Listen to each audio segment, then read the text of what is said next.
all that life is. All are shades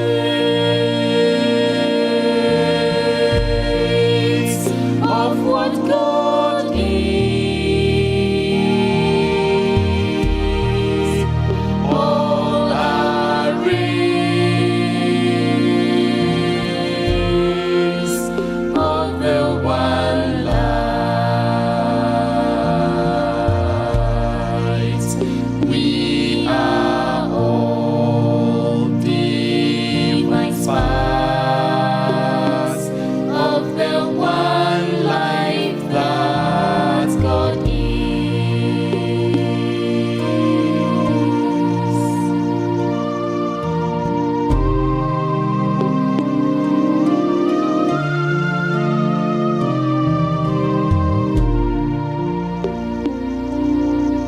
To know this truth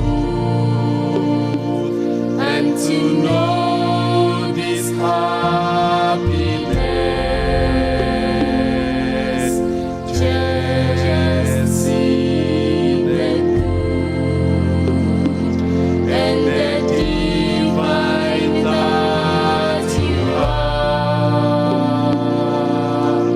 All see the possible good and the possible divine that you are. All see the possible good and the Father, Mother God, lift my vision beyond duality and seeming opposites to that sacred vision of your one and indivisible self. O God, grant me the blessed vision that sees only your divine presence in and through all of life. You are the only power without opposite. There is nothing else besides you. You encompass the earth, the solar and other starry systems and galaxies. You alone are God. To you I surrender always, and from you I draw my power. So now, my spirit rises with the spirit of life, and the sound of my voice echoes in the hearts of all men. God is all that there is.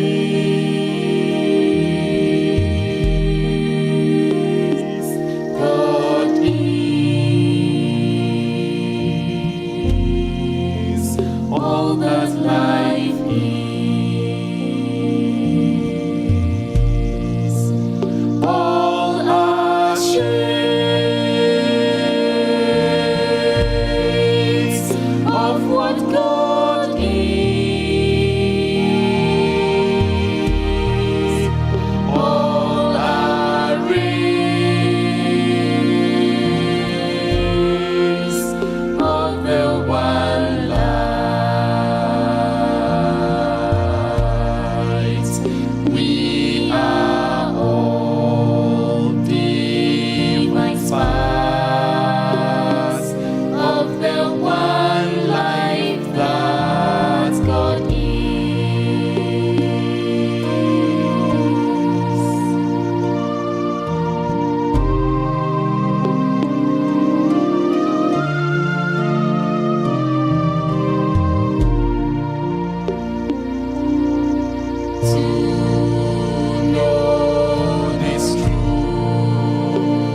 All of life certainly works for our highest good and the good of itself. Hour of awakening and empowerment. It comes your way from Ethereum Mission, the Center for Spiritual Empowerment, together with our 24 Radio. A very simple objective, and that is to redirect ourselves to our true selves. As simple as that. A pretty late start, but we're here once again to carry on. And today we have a very beautiful angel who is coming our way another time with a very, very beautiful message. In fact, I looked at the topic she wants to discuss with us, and I just felt seriously in love with the topic. So I wouldn't waste so much time. Through the power of technology, we're going to be crossing over straight away to Ghana and welcome Jessica Biofio this very, very evening. Hello, Jessica. Hello, Papa Smiley. How are we doing? Well, very well, thank you. How are you? As beautiful itself. It's always comforting when I hear this very beautiful voice of yours, right? And that is why I was just in a haste to hear the voice once again. How has the 45th anniversary celebration been in Ghana so far? Oh, it's been going fantastic. Beautiful. We had a cultural day celebration, which was just so beautiful, with all members showing up in their traditional attire, sharing their traditional foods. And you should have been here on Sunday. We had such a powerful healing service and a powerful display of gratitude from members of our choir to all of Ethereum Mission. It's been wonderful. Beautiful. And you were born in Ethereum Mission, right? No, I joined Ethereum Mission when I was 13. I see. 13 years. It's been a while, and so you've been a member for about 15 years now, right? 15 years. Yeah. Wow. Interested. That means you know the in and outs of Ethereum Mission itself. Well, I watched yesterday's service. I did not hear your message of gratitude. What are you grateful for about Ethereum Mission? Well, like I shared and was read, Ethereum Mission has been a safe haven for me. Mission has, for me, been a place that has taught me to let go of unfounded fears, so I'm able to live confidently. I'm able to go through life as a conscious and active participant. I don't wait for life to happen to me. I happen with life. I happen as life. And I just live every moment thankful for the well. Confidently, I'm able to go through life as a conscious.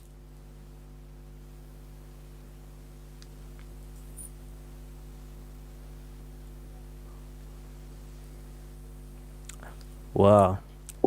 I hope technicians will help you out so we could hear you very well. Can you hear me, Jessica? I can. Can you hear me? Yes, I can hear you now, right? You were running up with your message of gratitude, so just run it up beautifully. Yes.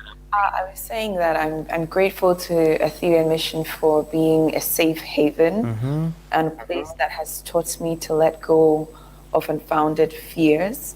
It's taught me to know who and what I am through spiritual persona. And so I'm confident in who I am. I'm living life, not waiting for life to happen to me so that I react, but I'm a causative agent in life. I'm working as life. I'm working with life to just be the amazing God presence that I am here on earth. Beautiful stuff. An active participant of life. I love to hear that. Yeah. Well, your topic for today, be faithful in the little things. Wow. It sounds quite intriguing. Let us know what you have for us. Over to you, Jessica. Okay, thank you, Papa Smiley. I welcome you to Ethereum Mission, the Center for Spiritual Empowerment. Our vision is that of a unified world in which everyone is a catalyst that is activating and promoting the innate good in one another. Please join us to create such a world. Now, imagine a world in which the good that I am is inviting the expression of the good that you are. And the good that you are is helping the good that I am to express. And so if I find some good in you, I promote it. And if you find some good in me, you promote it. That's a beautiful world that everyone should want to be a part of. Ethereum Mission in Ghana is located on the General Anchor Highway Street near the Goil filling station at Sekaman in Accra. Our telephone numbers are 0264 177 633 and 058 177 633. These are also our WhatsApp numbers. And so if you're interested in being a part of any of our platforms so that you can continue to receive our weekly and daily lessons, you can join us on these numbers. And if this work has been beneficial to you in any way, and you would want to contribute to the spiritual work that nourishes your soul, you can send your contributions through the same mobile numbers because they also are mobile money numbers, and we appreciate your support.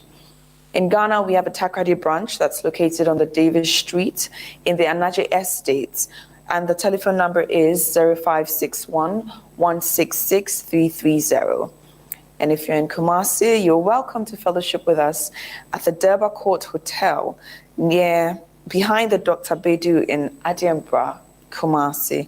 The telephone number is 0561 166 331. And in the UK, we have a branch at 58 Coringe Park Avenue in Mitcham, Surrey.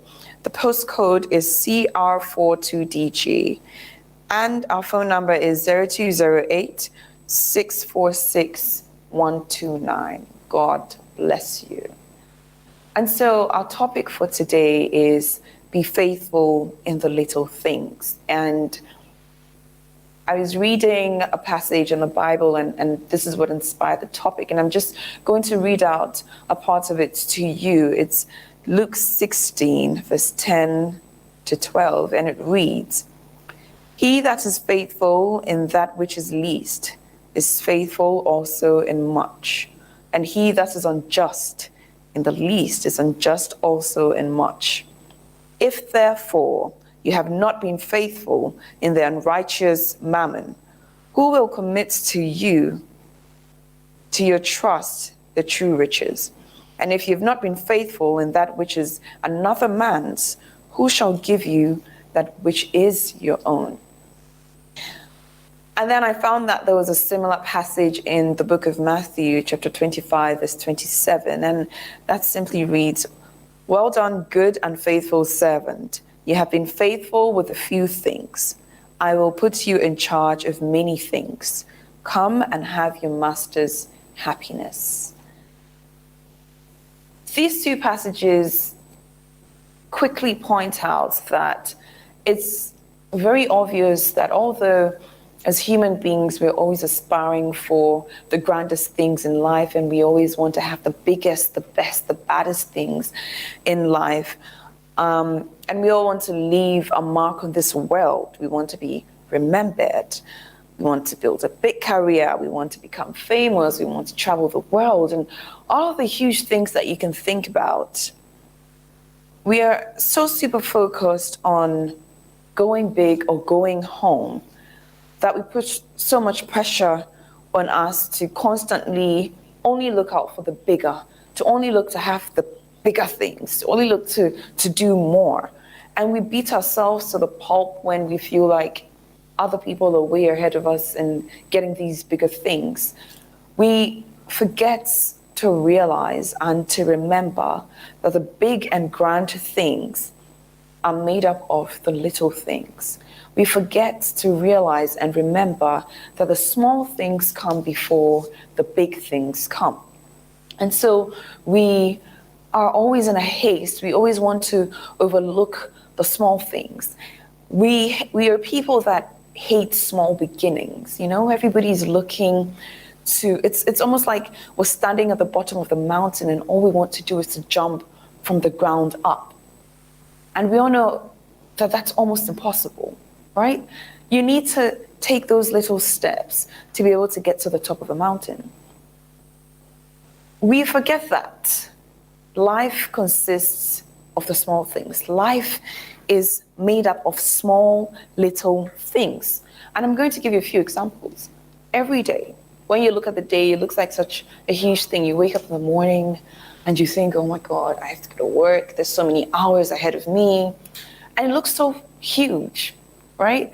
But then when you think about it, every day is made up of only 24 hours. Every hour out of those 24 hours is made up of 60 minutes. Every minute of those 60 minutes is made up of only 60 seconds. These are minute pieces that add up and pile up to make a day. And when you look at the entire year, it's made up of 365 days. A day is just a small part of the 365 days. So you wake up every day doing little things, and then they add up. So that at the end of the year, you say, oh, look at this wonderful and big thing that I achieved, that I did. You didn't achieve that grand thing throughout the year in one instance. It's going to take you about 6 critical moments for magnificent things to happen to you that will change your life. And many people live up to 60, 70 years. And so think about it. Out of the 70 years that you have, there are only 6 key moments that change your life. Do you realize how small a number of those moments are? That if you choose not to take into consideration these small moments, that you lose out on the bigger picture. Another thing, water. We all admit and would accept that water is a powerful, powerful thing. Water quenches your thirst. Water cleanses you. Water is so powerful that it can destroy huge cities in just a moment's notice, right?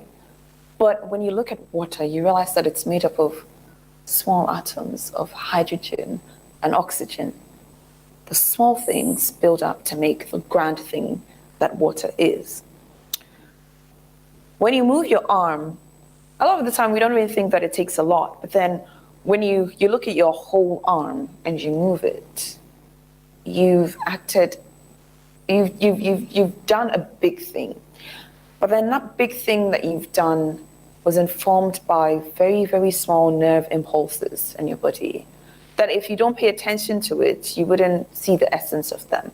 All I'm trying to prove here is that the big things in life that we look at are actually made up of very small things. They're actually built up of very small things. A whole baby is made up of just a small sperm and an egg. And then it expands and expands and then grows into this whole human being. All of life is made up of the small things. The little things matter. Again, when you move away from what life is and you look at the great moments in life, they are made up of small moments that make up the big moments. So when you bring to mind war, and if you're watching a movie about war and you hear the sound that alerts the soldiers or the warriors that, you know what, it's time to go and fight, there's that whole rallying spirit that enters the people and they charge and then they go and win their war. What you don't realize is that for that moment to happen, that brief moment that has them going in and charging and fighting like their lives depend on it, is built up from the very small moments of marking time, the small moments of polishing your boots, the small moments of waking up at an exact time, laying your bed in an exact manner, eating at an exact time, little exercises that you have to do that you will think are dreary and dull. These are the small things that add up to make you ever ready for the grand moment where you have to shine. And so again, the little things matter. Before you became a full human being that can walk and run and sprint, let's take Usain Bolt. Usain Bolt had to learn how to crawl. He crawled, tried to stand and walk, take a few steps, fell many times. But now he's the fastest person that we have. who runs in under, 10 seconds. That's a huge feat. But then it took him from that crawling to moments of training where he must have failed, where he must have thought, what's the point of this? Why do I keep doing the same thing over and over again?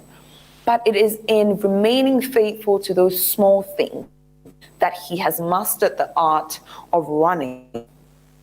Even when you have a talent, like I was saying with Usain Bolt, it doesn't just happen that one moment you realize, oh, you know what, I can play the piano, and then you're going to become a maestro. It doesn't happen like that. You need to practice, you need to rehearse, you need to sit at the piano for hours, playing the same notes over and over and over again. These are the small moments that matter. If you're not going to take my word for it, or you think that things that I'm talking about are not big enough, I'm just going to give you a small insight into how God, who created this entire universe, values the little things, and how God understands and has used the small things in life to create and run this huge universe that we are ever in awe of. When you look at the small drops of rain, when you look at rain, we see how rain floods the entire country sometimes. And you realize that it's always just small drops of rain. When they land on your windscreen, it's just very tiny drops of rain. But together, they become this powerful torrential phenomenon that people hide from and people try to find security and shelter from. Your heartbeat. You know, we always say that the heart is at the center of the human body. And when you listen to your heartbeat, it's just very small beats. But when that heartbeat stops, your entire being ceases to exist. God takes note of the sparrow's wings, the insects. Look how tiny they are, but look how incredibly valuable they are to making sure that we have food to eat.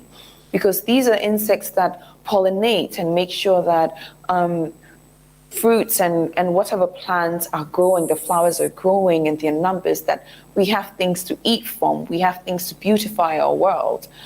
Look at the synapses within the universe that cause the universe to run. God understands the essence of the small things, and God is calling to you to pay attention to the small things, even as he pays attention to the small things. And so if God pays attention to the smaller details in life, then who are you to decide that the small things don't matter? Who are you to decide that you should not be faithful to the small things and only look forward to being faithful to the big things? We're always sitting down and asking God and saying, God, look, let me prove to you that I'm worthy of the big things. Just give me a lot of money and I'll prove to you I can take care of it. And you fail to understand that sometimes the answer is no, because when God gave you that 500 CDs to manage at your office, you decided to pocket a part of it. You didn't show good stewardship towards the little that you had. And so life sees, and you know, life doesn't endanger itself, right? So life sees, if I gave you 500 CDs, that is very little compared to the $1 million that you want. And you weren't able to manage that 500 CDs to bring some good out of it. How do I trust that when I give you $1 million, you're going to do better by me with that $1 million? And so you end up not getting it. So far, we've spoken about why the small things matter. And in the Bible, I'm just going to use 2 parables to prove this as well. When you look at the parable of the 10 virgins, the story goes that there was a wedding and there are 10 bridesmaids, if you will, who were supposed to have brought lamps waiting for the groomsman. And we fell asleep waiting for him. And as they were waiting, 5 of them had their torches go out. And the other 5 had extra oil, and so they kept their torches burning. It was time for the bridegroom to arrive, and he got in there. And these 5, who didn't pay attention to the fact that they had to be prepared to the fact that they had to have something as little as extra oil. They didn't pay attention to that fact. When time came for them to go in there, they had to beg around and ask, please give me some of your oil. And the other 5 who were prepared, because they understood that they had to be faithful to the very little things, such as being prepared with extra oil, because we don't know when he's going to arrive. It might take long. But they were prepared for it. And they said no to the 5 others, the foolish virgins. What happened as a result? The 5 who were prepared, the 5 who were faithful and steadfast to the small things, were allowed into the grand activities of the wedding. And I'm pretty sure they had a swell time. They had an amazing time in there. The other 5 who were not prepared, the other 5 who did not remain faithful to the small acts, the small things that they ignored as not very important, missed out on the grand thing that they had been waiting for a really long time. And then we have the parable of the talents. This is the story of a master who was leaving for a while, and he gave to his servants some talents to keep for him. And he returned and asked, what did you do with the talents that I gave you? Now, these talents were not huge. I mean, there's 5 talents, it's 1 talent, it's 2 talents. But when he came back and he asked of them, what happened to the gifts that I gave you? 2 out of the 3 came to him and said, you gave me 5 talents and I did so and so with it, and I've multiplied it, and here's the end result of it. The one with 2 talents came in and said, oh, you gave me 2 talents, and this is what I've done with it. I've multiplied it. This is the end result of it. And the one that was given 1 talent came in and said, well, I was afraid that if I used this 1 talent that you gave me and you came back and asked for it and I couldn't show it, you would be angry. And so I buried it. And so here's your 1 talent. What happened? The master was so proud of those who had built on what they had been given. It was small, but they had remained faithful to it. They had used what they had been given, right? And they had expanded on it. They had built on it. They had said, my master has given me this. Of what use would it be if I am to just keep it as is and not multiply it? I'd be pretty useless, right? If I want to be promoted at work, I should prove that when you give me the little things, I can work with the little that I have been given and make it big and grow it for you. And so the master was well pleased in them. But the one with the 1 talent did nothing about it. And his master was mad at him, was angry at him. And he took the 1 from him. So you've been given something small to use. You haven't shown great stewardship towards it. And it's been taken away from you. And you're left with nothing. How do you go into greatness when you cannot use the little you have and it has to be taken away from you? So what do we mean exactly by faithfulness? When I talk about being faithful to the little things, what exactly am I talking about?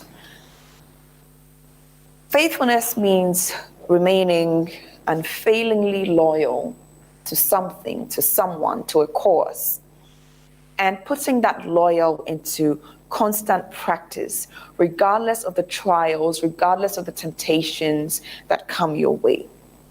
Being faithful means standing firm in unshaken truth and standing firm in the reality so that you can be relied upon, right? And so it's like, think of yourself as this grand human being, and God has said to you, God is the master, and God has said to you, Jessica, in you, this grand human being, I'm giving these little gifts of confidence, of great communication skills, of beauty, of love and kindness. These are the little things I've given to you. These are the things that will propel you into greatness. And in you is a desire for greatness, because that's what life does when life plants you within itself. When you emerge from life, you have no other choice but to desire to be great, or greater than what you came as, right? And so that desire is within you. But now you have all of these little small gifts within you, and you decide to sit with those gifts. While desiring the grand things, you fail to look within you to see, what is it that I have been given? How do I hone what I have been given? How do I prove myself worthy of the gifts that I have been given? That these are the gifts that would propel me to the greater heights that I am seeking. Because we all know that you cannot stand at the base of the mountain and jump. We all know that even if you are the most intelligent person in the world, you need to hone that intelligence. You need to use that intelligence for you to gain greater results. It's not enough that you're just going to sit down and say, well, everyone tells me I'm intelligent and everyone tells me I'm beautiful. What are you using that beauty for? How are you being faithful to the beauty that God has planted within you? How are you being a faithful steward to the beauty, to the intelligence, to the kindness that God has planted within you, to achieve the greatness that God has planted in you for you to desire?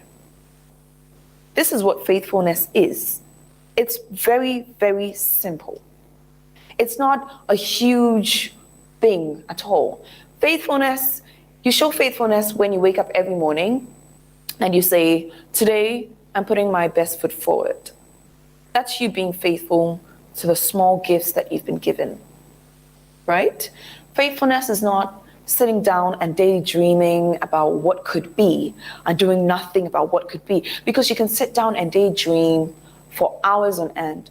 But if you do not work with what you've been given, working with it means you're being faithful to it. If you do not work with it, your dream is going to remain a dream. And I'm pretty sure many of us have experienced this, that you have a brilliant idea in mind, and all you do is sit down and stew with that idea, and you just think, hey, if I execute this idea, I'm gonna make money, and if I execute this idea, I might get famous. And you do nothing. You take no steps towards executing that idea. What happens? Someone on the side executes the same idea and is successful, and you're sitting down and saying, oh, but God, I was gonna do it, you should give me a little more time. Everyone is given the same 24 hours in a day. What that other person did that you did not do was prove to life that they are faithful stewards of the little that they have been given, of that small idea that they have been given. Faithfulness reveals your character, right? And it shows the person that you are. It shows the person you want to be. It shows the person that you are becoming. And I think that sums up everything that I've said so far. Faithfulness also measures your level of integrity in the small, mundane, everyday activities. It is the way life checks to see if you're ready for the next step. If you're not faithful in class 1 to study, pass your exam, and move to class 2, guess what? You'll stay in class 1. And you will stay in class 1 for as long as you have to, until you prove to life that indeed you are ready. You are ready to be a faithful steward of the opportunity that has been granted you. It is what it means to be in integrity with life. Being faithful means that you are in integrity with life. Because you cannot come into life and waste the resources that life has made available for you by playing it small, because you think that what you have in comparison with what another person has is so tiny, it won't make a difference. That tiny thing that you have, if you apply yourself to it, if you remain ever faithful to it, that tiny thing, like the mustard seed, will grow to become a mighty tree that becomes home for many birds. It will grow to be a fruit-bearing tree that many generations will feed from. It's just a matter of being faithful to the small things. Wake up every day, do what you must, do it to the best of your ability. Life looks at you and says, this person is ready. This person is ready for the next step.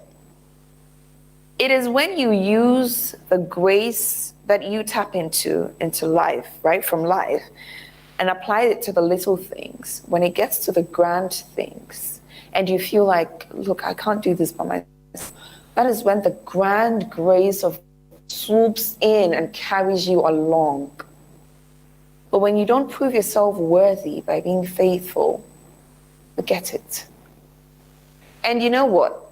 Life is so kind that it would actually drag you along and make sure that you will be faithful. And if you're not faithful to the little things, guess what you become? Manure. For those other people who are ready to be faithful stewards of the very little that they have, you will be manure.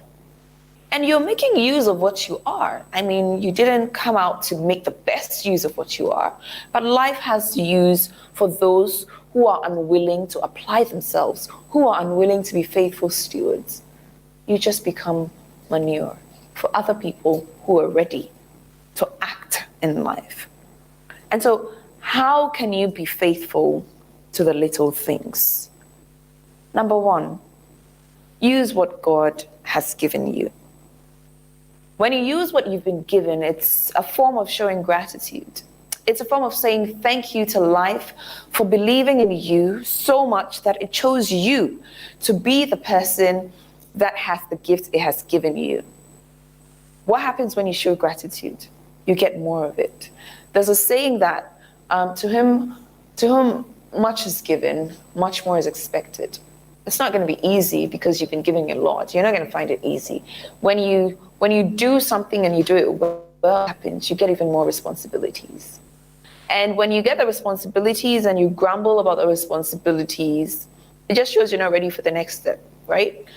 Because when you get more responsibilities, it shows that life says, I trust you to do the bigger things now. Because I trust you, I'm giving you more strength. I'm giving you more grace. I'm giving you more money. I'm giving you more connects and more contacts to do what you have to do. And that is where you find success. And so how do you identify the things that God has given you? Persona. This is a technology in Athenian mission where you sit and you look inwards and you introspect and you try to point out the soul values that you are and that you embody from God. And so it could be that you're a very kind person, or you're a very caring person, or you're a very intelligent person. It's not just enough to say, I am an intelligent person and leave it at that. You need to give yourself validating events when you have shown and proven that you are an intelligent person. And so you say, I am an intelligent person as in when I taught Amma and she passed her exam, or as in when I came up with a brilliant initiative at work to help 3,000 people and the result was great. So you're going to keep running this for yourself and listing all the good virtues and values that you embody, and give yourself validating events in which you've used these good values that you have. What this does is that it reminds you and grounds you in the goodness that's that life has given you, and you're unearthing the good that you might not even know that you have, right? When you refuse to use what God has given you, the little that God has given you, you shouldn't expect any more, like I have said, because you've proven that you cannot be true. And life will not endanger itself. It will push you off and let someone else who's ready to take responsibility come up. The next thing that you should do is make sure that you do not compare yourself to others. Because, some people arrive at greatness in the morning, others arrive late at night. But whatever it is, everybody's going to arrive at the destiny that the destination that they must arrive at. So maybe yours is going to come late at night when it looks like everyone else has gotten what you would desire to have. And you ask yourself, oh, why does he have it and I don't have it? The time is not yet right for you. When you compare yourself, it's a sure way to make sure that you do not fulfill that which you must fulfill. It is a sure way to break your faithfulness. It is a sure way to break your resolve, that you give up and say, well, I guess some of us are not life's favorites, or some of us are not God's favorite. Do not compare yourself, because really and truly, God does not care what you have done in comparison to what another person has done. God only cares what you have done with what God has given you, with what life has given you. So if you're comparing yourself, you're wasting time and you're wasting life's time, because life understands that Amma can do this better than you can. And so you have not been given the gifts Amma has been given, or you've not been given the gift to the degree Amma has been given, because perhaps her task is even different from your task. What you do when you compare is that you lose focus, and then you tie yourself to another person's dream, and then you cannot fulfill it, and you end up feeling like a failure, which you are not. So please do not compare yourself to others. It is a cardinal sin. It is a cardinal error to not see the goodness that you are, to not celebrate that which you are, and think, how can I use that which I am? Even if it is the smallest measure of all the people who have this gift that I have in the world, how can I use it for the greatest service to life? This is the way that you prove yourself as a faithful steward. It is the way that you climb up to the grand things, to achieve the grand things that you want to achieve. When you come to this point, you realize that excuses are not things that you even play with.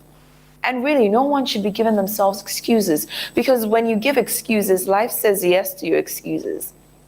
So when you have to do something and you keep saying, oh, but I haven't been to school the way Papa Smiley has been to school. I don't have my master's degree, or I wasn't born in a rich family, and so I don't know if I can do this. And you do all of these things.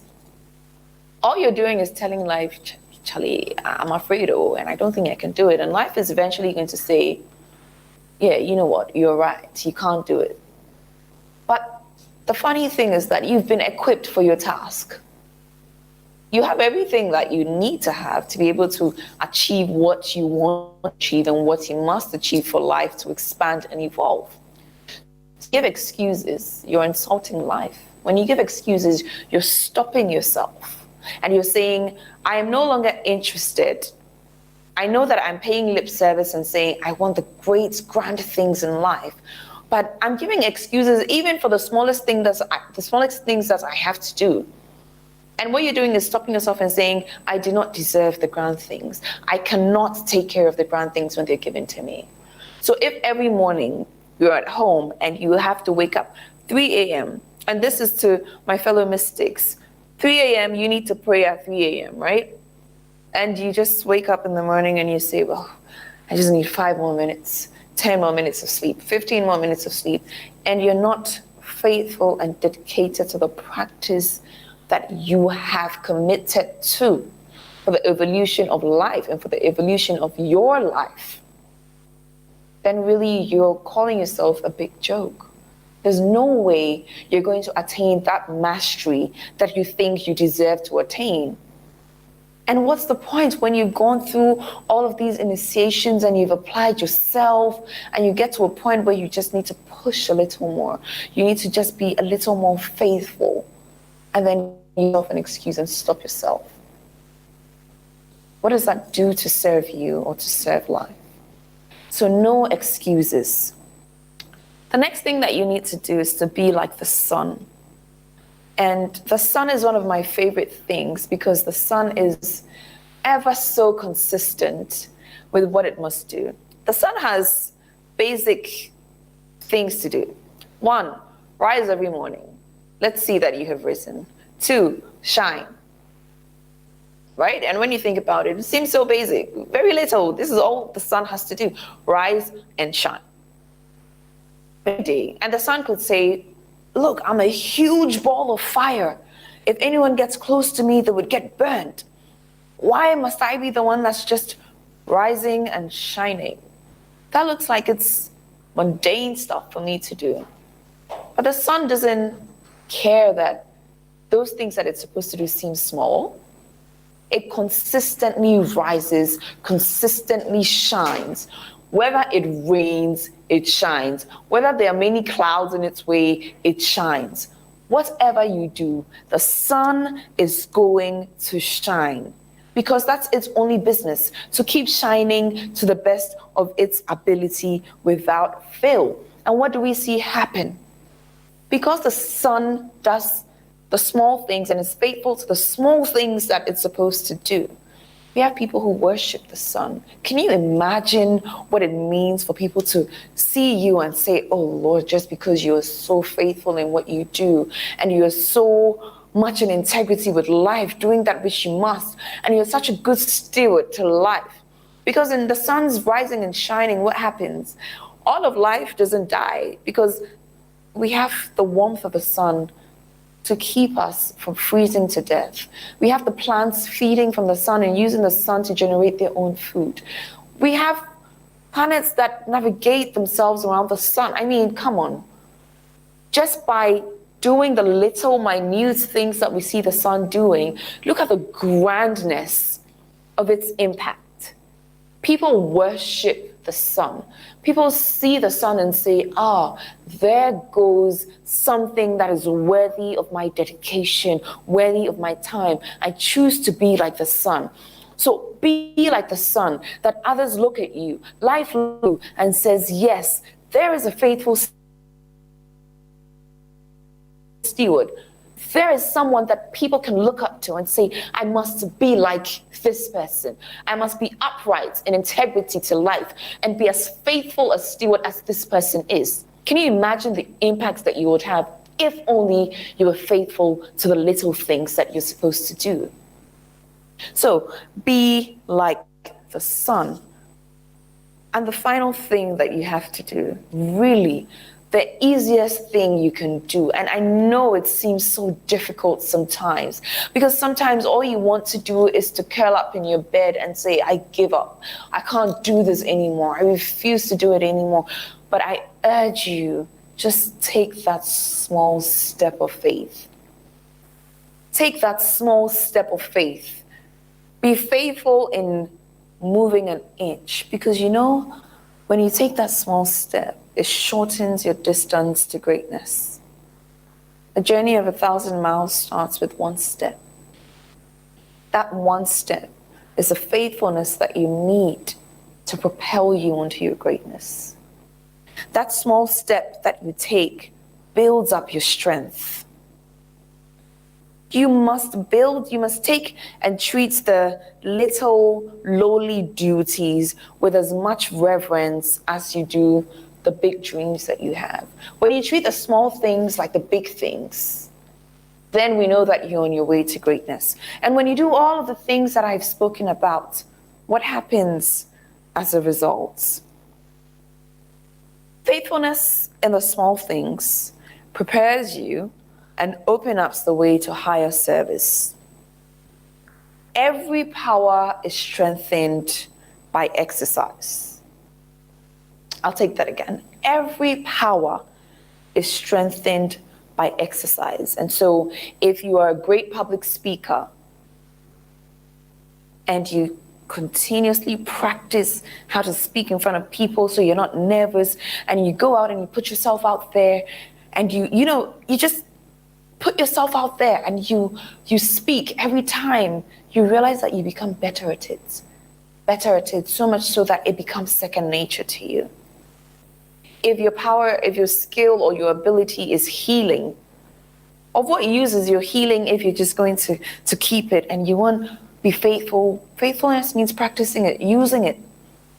But if you have the ability to heal people, and you go out and you continuously heal and you channel the healing energy of God through you, you become a healing portal in itself. Do you understand? You move from becoming just, oh, I can touch you, and then maybe if I can spend 10 hours to heal one small ailment, to now, when you come to me, like, you know, the woman who was bleeding profusely and she touched Jesus and it just ceased? Can you imagine what it would be like to be that force field of healing, that force field of power, like Jesus was? That all it takes is for someone to touch your garment and they would be whole? Can you imagine that? This is what faithfulness does, right? The lofty high summits of the mountain are only reached by passing through the little paths which lie below it. It's only by practicing. It's only by passing by and saying, let me take one more step. If you've ever tried to climb Mount Afajato, as you're going, at the beginning it seems easy, and then you get into the middle and it gets really difficult. And a lot of people quit halfway and they say, oh, it's fine, at least I've done some. The people who make it to the top and can say, I went to the top of Afajato, are those who take that extra step. They're those who move forward. Because when you move forward, you open yourself up to see the beauty that is around you at the top. When you're halfway, what do you see? You just see the rest of the rocks and the grasses around you. But when you get to the top, the view is marvelous. The view is beautiful. And you carry it with you for the rest of your life. And it's something that never goes away from you. Practically, when you exercise faithfulness in the small things, for example, in a bank loan, when you go and you receive a bank loan of 1,000 cedis and you pay back your bank loan, when you go back to the bank and you ask them for 10,000, what happens? The likelihood that they're going to give you that 10,000 is all the more higher, right? Than if you do not exercise faithfulness in paying and servicing that small loan. That's just how life is. The next reward you get or benefit that you get from exercising faithfulness in the small things is that it gives you enduring possessions. Now, this is my favorite thing about faithfulness. When you consistently and constantly work at the little things and you keep working at them, the skill sets that you pick up are yours. No one can take it away from you. Do we agree? No one can take it away from you. When you have learned to do one thing consistently and pushed yourself every time beyond the limitations that you think you have, when you finally get to the top, you realize that the skills that you have acquired, not a single person can take it away from you. They can take away all of your money, take away all of your cars, take away all of your houses, but they cannot take away that which has become a part of you. And that which becomes a part of you, you can always rebuild with. When you exercise faithfulness and the small gifts of God that are within you, when you die, you can't take your car and your clothes and your houses with you. You can't take your children with you. What you take away with you are those values that you have exercised, that they have become such a vital part of you. And you use it in many lifetimes. Enduring possessions is what faithfulness brings to you. And so you must exercise faithfulness in the little things because they add up. Tiny little drops of water make a mighty ocean, right? Faithfulness also gives us the courage to do great things. When you're able to move a little on the small things that you think, and you know what, the small things are actually the most difficult things to do consistently. Waking up to pray at a certain time, it looks like a small ask, but it's very difficult to do it consistently. Managing your anger. Every time you're angry and you just tell yourself, I don't let the anger take over me. I control the anger and dole it out in measured amounts. It seems like a simple thing to do, but it's a very difficult thing to do. And the little things, like showing someone a little more kindness, a little more love, requires a lot more generosity, a lot more kindness. Every time you have to do small things, it adds up. It takes a lot more from you. And so when it's time to do the big things, the courage that you've built up to do those big things, no one can take away from you as well. And so I ask you tonight to look within you and ask yourself, what are the little things that I have been gifted, that I have been given, that I must be faithful to? How do these little things tie to my grand dream? And work at it. Work at it little by little in faithful stewardship to life, and watch how marvelously your life opens up to receive the grand goodness into your life for you to enjoy. Thank you so much for listening, and God bless you. Thank you very much. Thank you very much. You have certainly given us a lot this very evening. You have explained to us how faithfulness plays a major role in landing us the big dream that we so much want to have. You cited several examples. One I love so much was about the example you gave about your fellow mystics who are supposed to wake up at 3 a.m. and pray. But that time of the night, the sleep is so sweet, so wonderful that you waking up at that time sometimes is quite tough. But as you said, you just have to be faithful, and then you wake up and then you pray. One other example that I love so much that you shared is when you are climbing, say, Mountain Afajatu. When you start, so beautiful, so easy, but as you get up the hill, you realize it's quite tough, and if you don't take time, you might turn around and just come down. In fact, you've wasted so much time if you come down. But a little bit more effort, you'll be able to carry on and reach the top. Thank you very much for these very wonderful examples, making your teaching so practical. So practical for us. A few questions, although we our time is fast spent. I'll just give you two questions, and then you address them together, and then we'll round up beautifully. Someone is saying, an anonymous tester, are comparisons always negative? Can one compare himself to another person and be motivated to do more? That is the first question. And this question is more of I think sharing his own problem. Are there exceptions to this concept of faithfulness? Because there are times you'll be working, especially when you are abroad, you'll be working with some company for a very long time, serving them faithfully. But you realize because of your color or your race, there are some people who may come after you, but they will get promotion. They will be promoted ahead of you. Are there exceptions to this faithfulness that you are talking about? Because as the person is saying, there are so many other things that may come in your way when you serve faithfully, but you may not be able to reach the top that you possibly want to get. So are there any exception to this concept of faithfulness? Over to you, Jessica.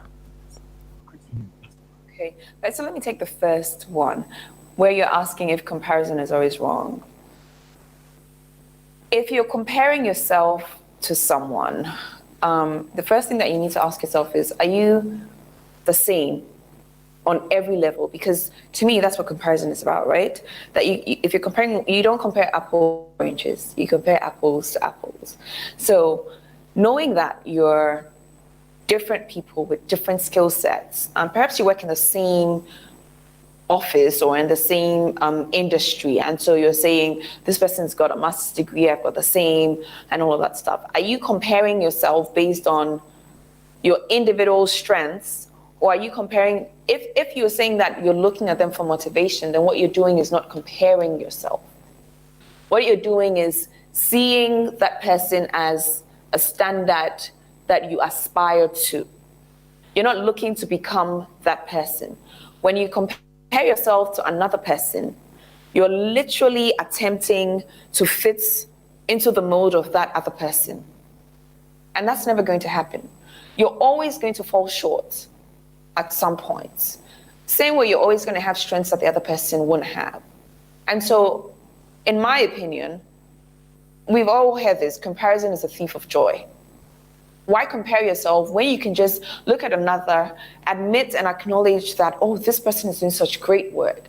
This is what I would like to aspire to get to, and work at it in your own way, in your own style to do it. So you're not necessarily comparing yourself. Do you get it? So just look at them and then see how did they get to that point, and use that as motivation, as a push, as a drive to let you know you too can do it.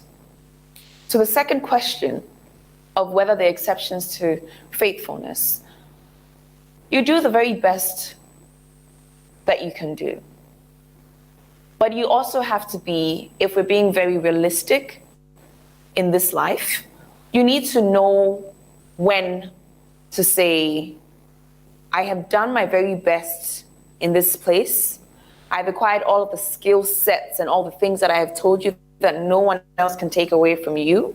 It is now time to move where I would be better appreciated, or where I can use my skills and talents to serve me better. Because life doesn't stay stagnant. If something is not working in life, what happens? It's gotten rid of. If something doesn't happen in life, life finds a way to make something else work for it. And so don't remain stagnant. Being faithful doesn't mean stagnancy, you know? It means using what you have in the best way possible to serve your highest good and to serve the highest good of life. And so if you're not getting your promotion, perhaps it's time for you to look elsewhere with the skill sets that you have acquired. Because there's always going to be racism. There's always going to be prejudice. There are always going to be trials and tribulations. But you know, it's not making, if you've worked at it constantly and it's not working out, it's time to switch. But it also doesn't mean that every time a difficulty crops up, you need to run away. Don't run away from the situation. But if you've done your utmost best, and you know within you, I've done my utmost best, this is a dead end, it's time for you to move on. Thank you very much for that explanation. The last one, and then we round up beautifully. This one is from a lady. I have been in this relationship with this young man for about 10 years. I have served him, cooked for him, washed his clothes, and what have you. So faithfully, I've been doing all these things. But he still hasn't gone to see my parents to seek my hand in marriage. What should I do? Is faithfulness going to work for me for the next 5 more years? Jessica, your answer to that, and then you can round up beautifully. Papa Smiley, this is very similar to what I've just answered.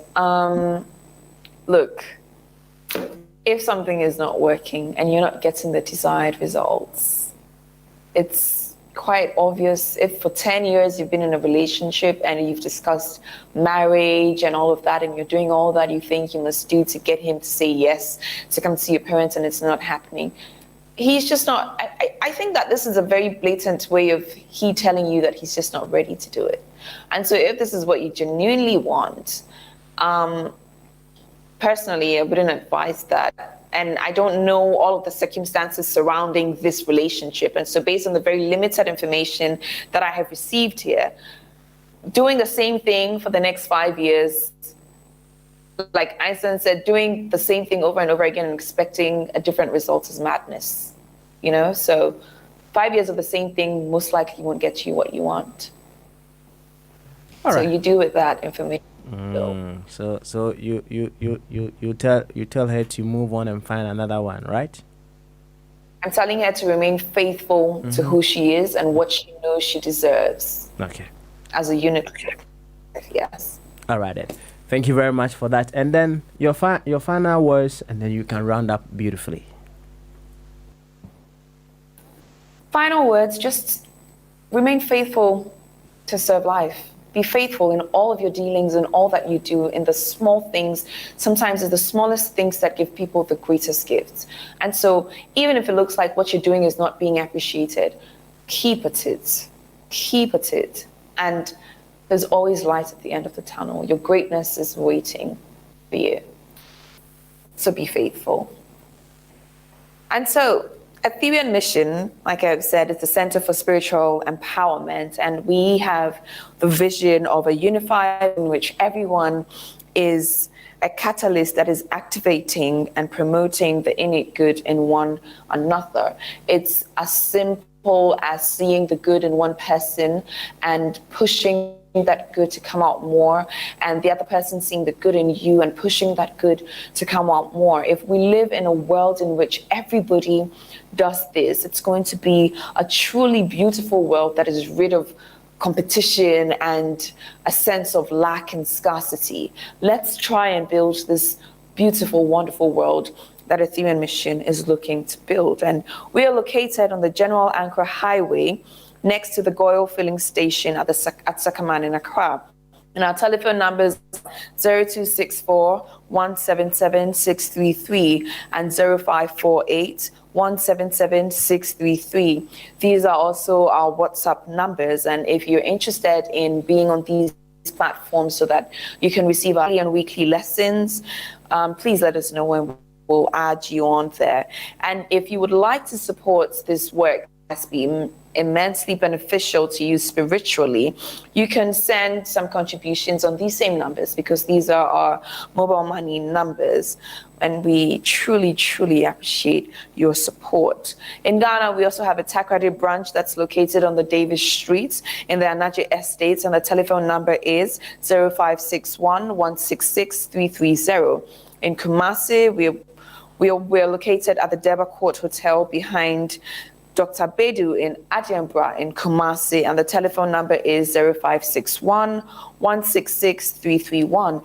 In the UK, we have a branch at 58 Corange Park Avenue in Mitcham, Surrey, and the postcode is CR42DG, and the phone number is 0208 646 129. God richly bless you. Thank you very much, and God surely bless you as well for such wonderful words of wisdom that has run through you. Are we having you on Thursday? No, we're having someone else.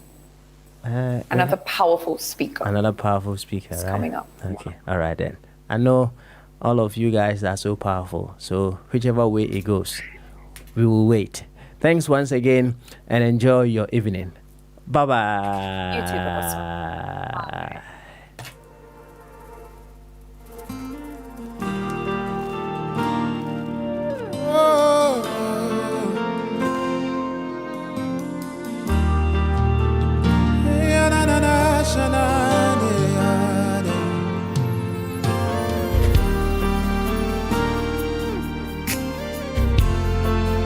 Thank you, Jesus.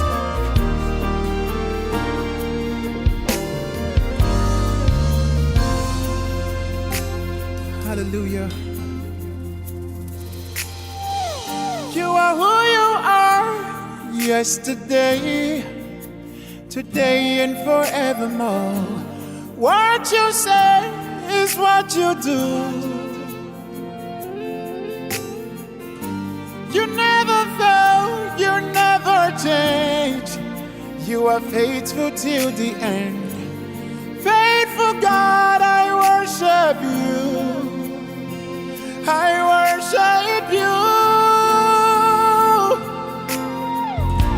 You're too faithful to fail me. You're too faithful to disappoint me. You've proven yourself in my life, and I've come to realize you're too faithful to fail me. You're too faithful to fail me. Oh Jesus, you're too faithful faithful to disappoint me. You've proven yourself in my life, and I've come to realize you're too faithful to fail me. Hey, da, da, da, da, da. Oh, da, da, da. Hey, da, da, da, da. Yes, we worship.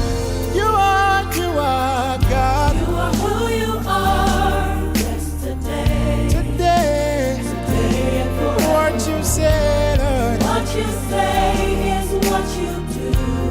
Lord, you never fail. Never fail. You never change, God. You are faithful to Faithful God, faithful God. I worship you. I worship you, Lord. You are, You're too faithful to fail me. yes, you're too faithful to disappoint me. You're too faithful to disappoint me. Hallelujah, you have proven yourself. Proven yourself in my life. I've come to realize, yeah, You're too faithful to fail me. too faithful. You're too faithful to fail me, God. You're too faithful to fail me. Lord, you're too faithful to disappoint me. You're too faithful to disappoint me. Oh God, you've proven yourself. Hallelujah. In my life, I've come to realize, yeah, you're too faithful to fail me. Oh Lord, you're too loving to leave me. Hey, sha-na-na-na-de. Too loving. You're too loving to leave me halfway. What you start, you always finish. Lord, I've come to realize that you're too loving to leave me. Lord, you're too loving to leave me. loving to leave me. Too loving, too loving, too loving. Too loving to leave me. Too loving to leave me halfway. What you thought you always been. I've come to realize, To realize yeah, you're too loving to leave me. yes, you're too faithful to fail me.